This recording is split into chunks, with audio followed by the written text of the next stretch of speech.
Perkenalkan, saya Pastor Edwin, dan apa yang saudara sedang dengar hari ini adalah materi pemuritan untuk YES Team dalam bentuk audio. Memang ada videonya, tapi mungkin akan lebih banyak di ayat firman Tuhan dan nilai-nilai.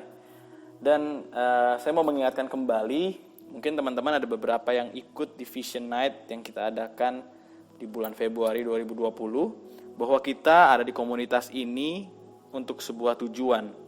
Ada hal yang membedakan kita yang ikut di komunitas ini dan yang tidak ikut. Nah, visi dari komunitas ini adalah empowering young adult to impact the society through discipleship. Empowering young adult to impact the society through discipleship. Jadi kita akan di-empower sebagai generasi muda, dewasa muda, bukan untuk sekedar di-empower, tapi juga untuk berdampak bagi society, bagi lingkungan sekitar kita. Tapi melalui apa sih? Melalui proses pemuritan.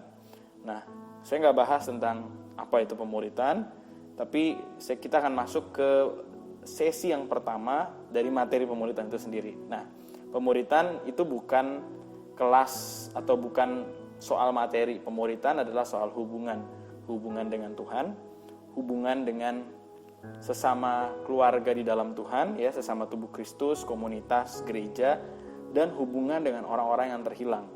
Nah, discipleship is all about relationship. Jadi pastikan kita nggak hanya berharap pada materi-materi seperti ini, tapi kita punya hubungan pribadi dengan Tuhan. Kita juga aktif dalam komunitas school kita masing-masing, dan kita juga terhubung dengan orang-orang yang belum kenal Tuhan Yesus.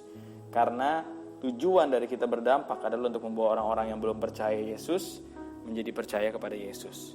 Nah, kenapa sih dibuat dalam bentuk seperti ini, audio seperti ini, dan didengarkan pada saat cool berjalan? Yang pertama, agar setiap kita nih punya language yang sama, punya bahasa yang sama. Ingat di Perjanjian Lama, waktu pertama kali Menara Babel itu didirikan, mereka semua dalam satu bahasa. Mereka punya bahasa yang sama sehingga unity itu terjadi. Dan unity selalu mendatangkan power atau kuasa.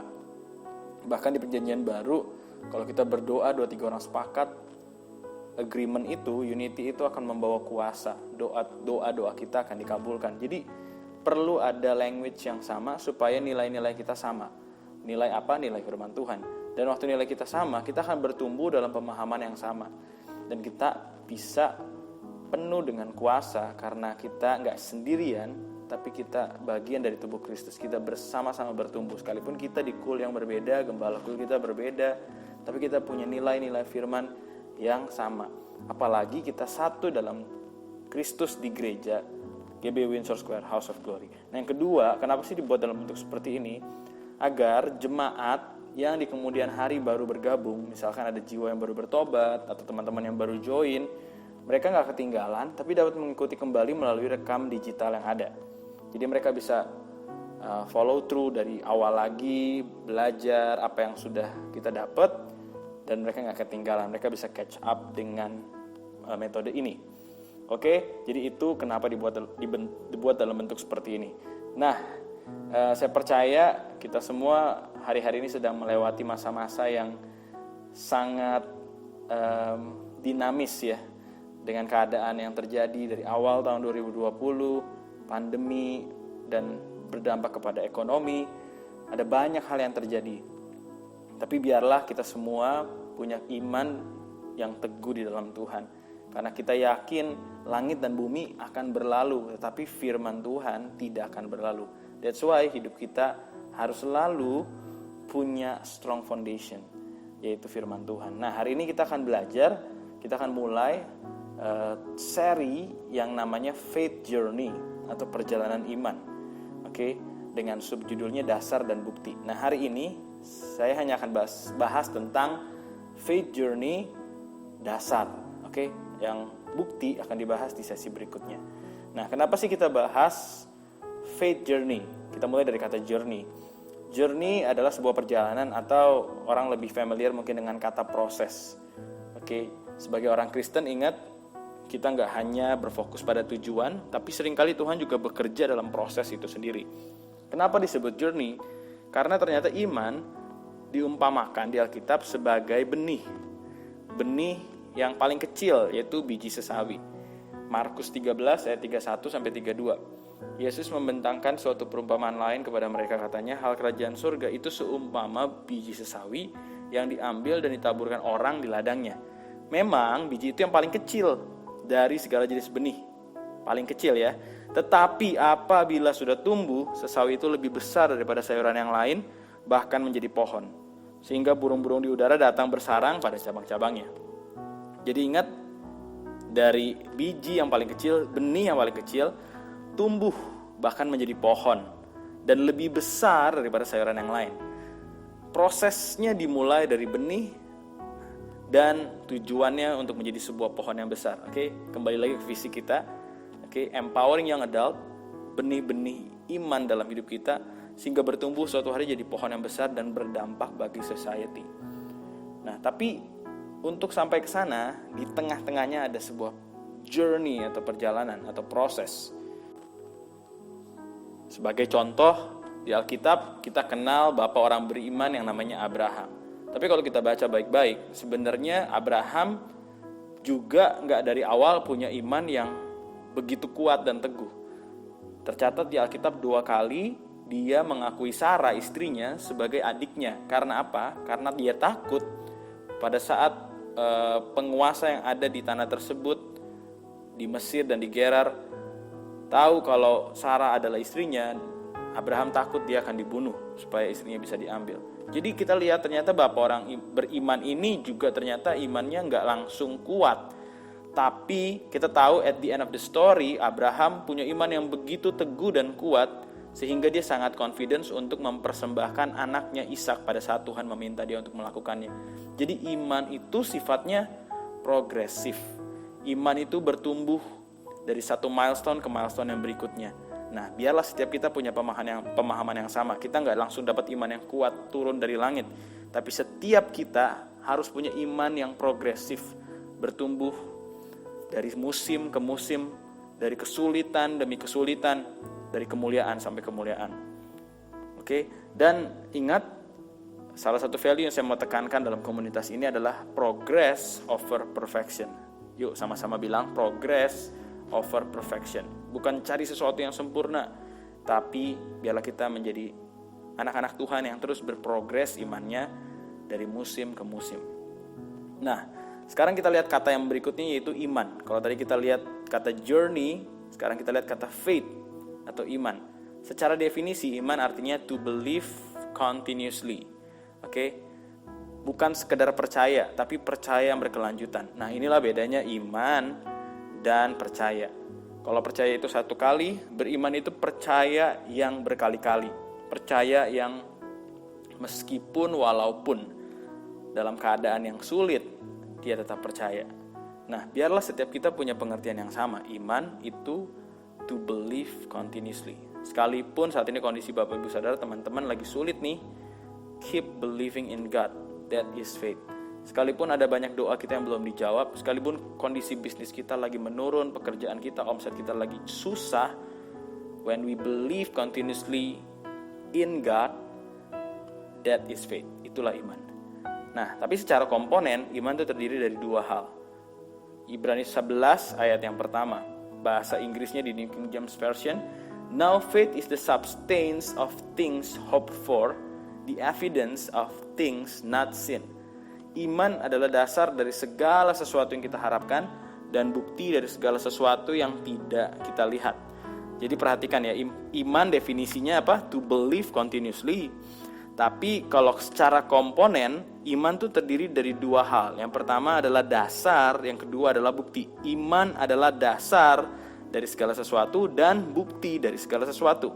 Oke, jadi komponen iman itu harus ada dua hal ini. Yang pertama adalah dasar. Dasar apa sih? Dasar itu juga sering diartikan sebagai fondasi. Nah, fondasi itu sesuatu yang gak kelihatan. Kalau kita lihat sebuah proyek pembangunan, biasanya kita gak akan terlalu attract waktu ngelihat tahapan fondasinya dibangun. Tapi kita baru akan sadar ternyata ada bangunan yang besar di situ waktu buildingnya, bangunan di atas fondasi itu sudah berdiri. Nah, dasar adalah sesuatu yang gak kelihatan. Fondasi adalah sesuatu yang harus dibangun dengan harga yang mahal sekalipun gak ada yang lihat. Yang mengerti katakan amin. Oke, dan waktu kita membangun sebuah dasar, orang nggak tahu, orang nggak perhatikan, kita harus bayar mahal. Saya mau bilang begini, lebih susah bangun dasar daripada bangun bangunan. Kalau kita bangun bangunan ke atas itu lebih mudah daripada kita harus land clearing dan leveling tanah itu sampai ke bawah, sampai lebih rendah dari permukaan yang lain, supaya ada tiang-tiang pancang yang bisa ditaruh sebagai dasar. Itu lebih sulit, itu kerjaan yang lebih costly dan gak kelihatan apa-apa di atas. Tapi dasar begitu penting, sehingga kalau kita mau bangun sebuah bangunan yang tinggi, itu ditentukan seberapa dalam dasarnya. Demikian juga hidup kita. Kalau kita mau dipakai Tuhan, dipimpin oleh Tuhan dengan luar biasa, berdampak dengan besar, kita harus punya kedalaman fondasi dengan Tuhan. Yang mengerti katakan amin. Dan waktu kita membangun fondasi ini, banyak orang gak tahu berapa harga yang harus kita bayar, pengorbanan kita. Tapi semua itu worth it. Karena itu adalah bagian dari fondasi hidup kita yang akan menentukan tingginya bangunan hidup kita.